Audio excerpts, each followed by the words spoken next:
Caster Semenya, the two-time Olympic champion and the golden girl of South African sport, is taking on the IAAF over a ruling that could force her to limit the amount of testosterone she has in her body in order to compete. Now, it may be just one athlete against the world's governing body, but it's bigger than that. This highlights and combines the issues of gender politics, athlete rights and human biology in front of a sporting world split over how to handle it. And tonight on Beyond the Game, we'll lay out the debate so you can decide where you stand. I'm Samantha Johnson, and this is Beyond the Game.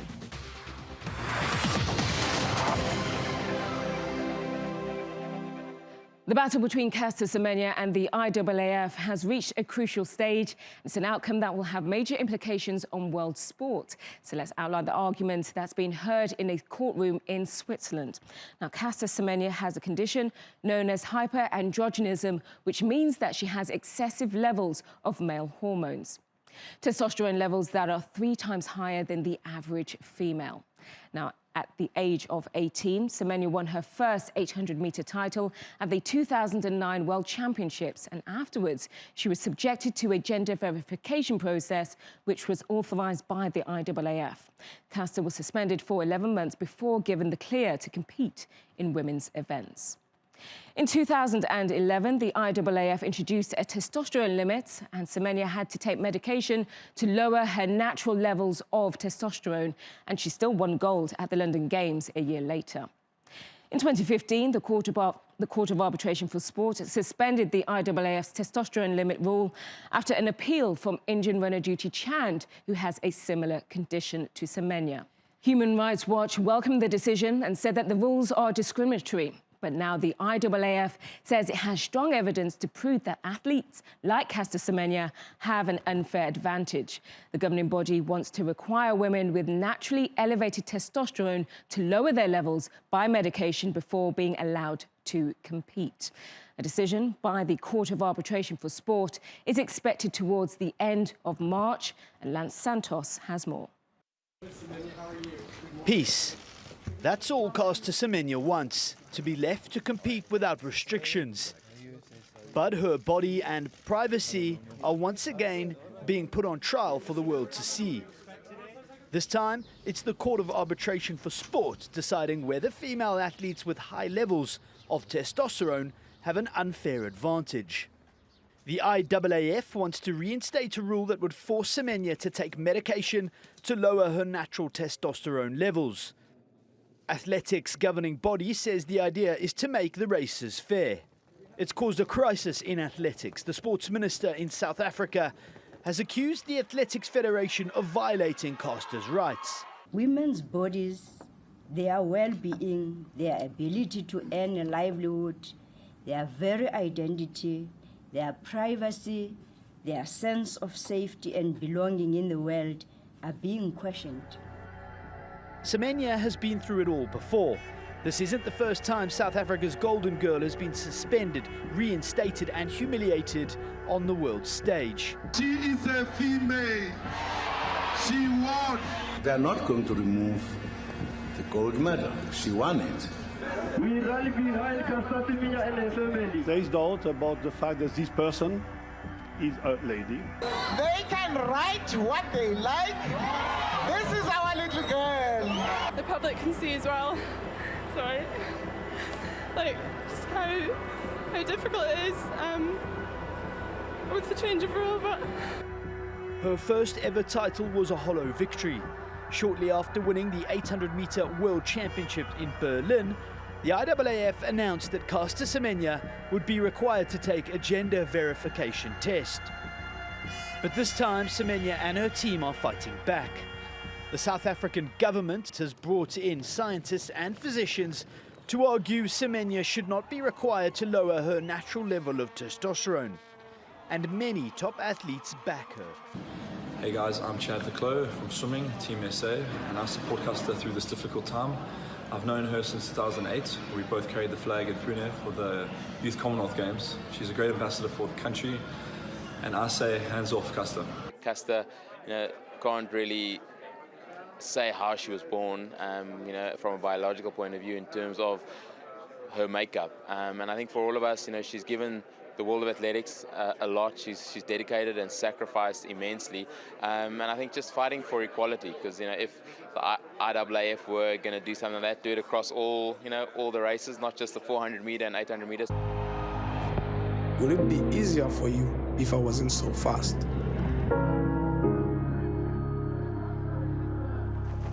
Will it be simpler if I stopped winning? Semenya's sponsor Nike featured her in its 30th anniversary Just Do It campaign. The advert seems to take aim at the IAAF. Because I was born to do this. Sebastian Coe sits atop of the IAAF and argues that he's advocating for a clean sport. This is a very, very important day. The core value for the IAAF is the empowerment of girls and women.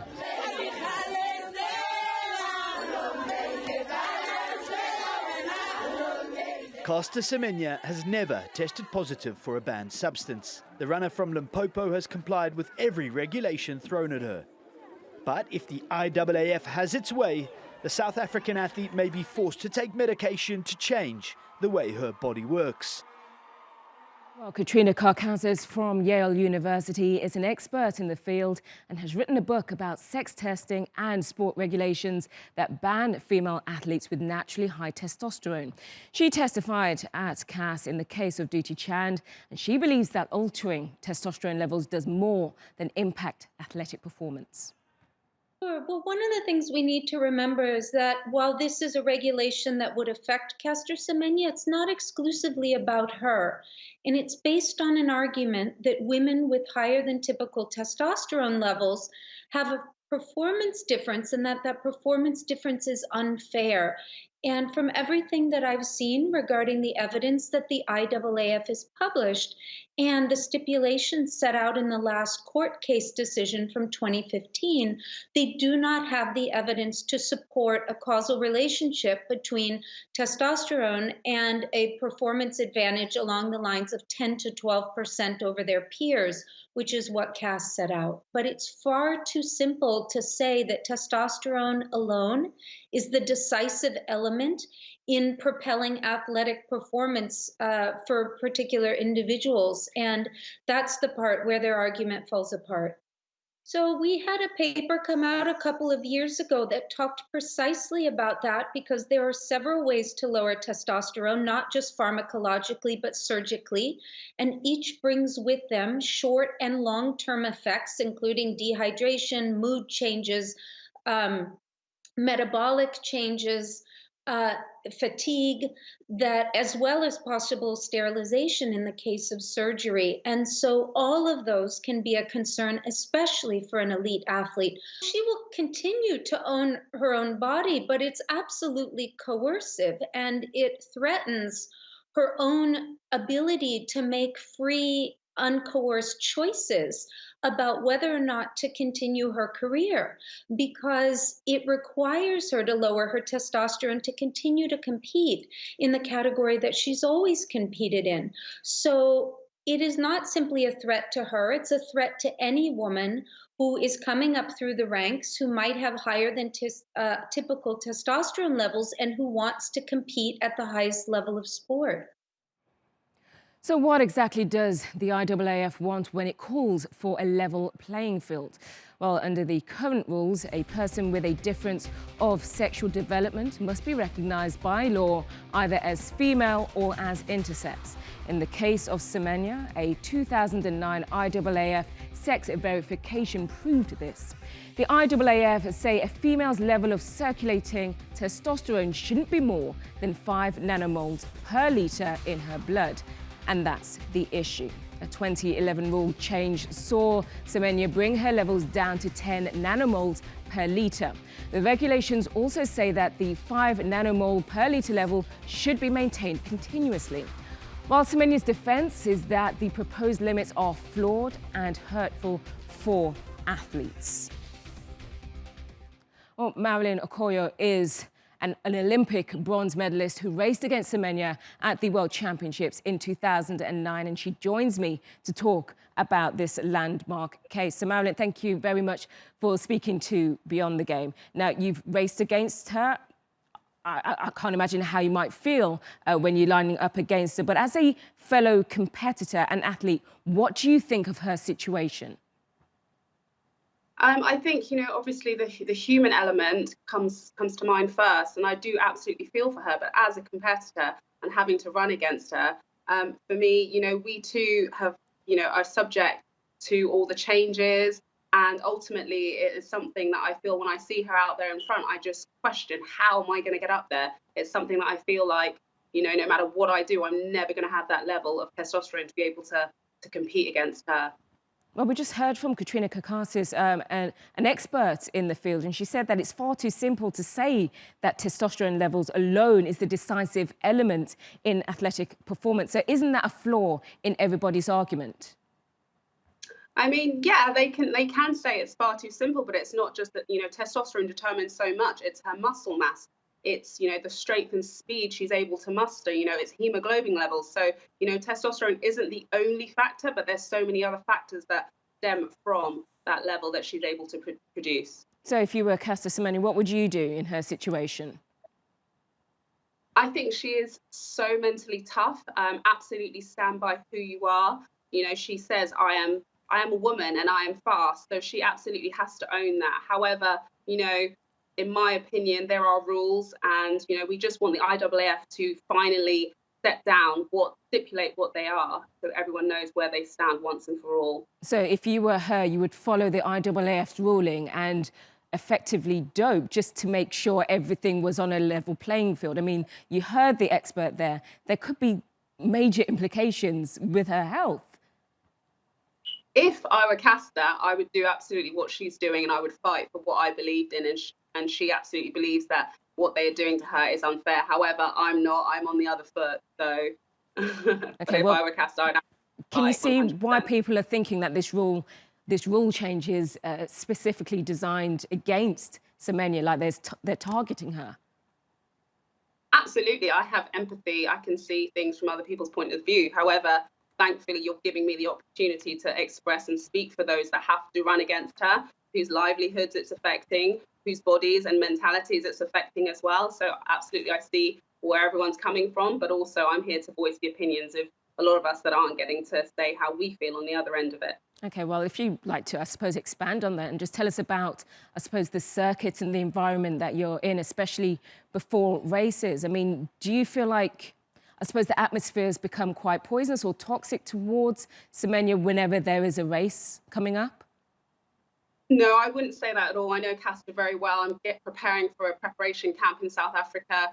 She'll likely be out there. I will, there is no hostility from my end. And a lot of the girls, absolutely, we feel empathy. We all get out there and train, day in, day out for these championships. We have utmost respect for the athlete that she is. So I wouldn't say it's a toxic. It's a very difficult arena to be in. And once we are on the line, we're all competing. Everyone is against everyone. So it's not necessarily just targeted at Semenya. However, what it is doing is creating a lot of extra tension, a lot of stress that we don't actually need when we just want to be out there competing for medals. Okay, and one last question about the governing body, about the IAAF. How is the governing body seen amongst your peers right now when it comes to the fight against doping and how they've actually handled this case with Caster Semenya? I think, I feel there's a lot of confusion there. A lot of us don't actually know where they stand. There's been so many different implementations over the years. So a lot of us would like them to just clarify where it is they stand and what exactly they are asking of Semenya at this time. Okay, Marilyn, I can't thank you enough for coming on to Beyond the Game. Now, the case may be taking place in Switzerland, but in Semenya's home country, there's been overwhelming support and social media has been abuzz in South Africa. So let's have a look at the responses. Now, this cartoon reads, "Her testosterone notwithstanding, it's our contention that Semenya's levels of courage, determination and professionalism give her an unfair advantage." The Super Rugby team, the Sharks, have also come out in support, calling her our golden girl. The country's Minister for Arts and Culture says the fight for freedom transcends racial issues and added that as a nation, it's our duty to stand by Caster Semenya. South Africa's Sports and Recreation Department tweeted one of Semenya's famous quotes, "South Africa is a rainbow nation for me and I stand for my country, I stand for my people, we stand by Caster." And I'm pleased to have the South Africa Sports Ministry Director General Vuyomaga on the show. Thank you very much for joining us on Beyond the Game. Can you just tell us about the support that Caster Semenya is getting from South Africa right now? Well, the support that she's getting is quite massive. Yesterday, the president of the country, Mr. Cyril Ramaphosa, equally sent her message of support to her and actually telling her that she's not alone. 57 million South Africans are behind her. That is the most highest office in the country that can testify what is the view of South Africans. Okay, well, do you think that Caster is actually being targeted for her success, or do you think there's another reason behind the IAAF's motives?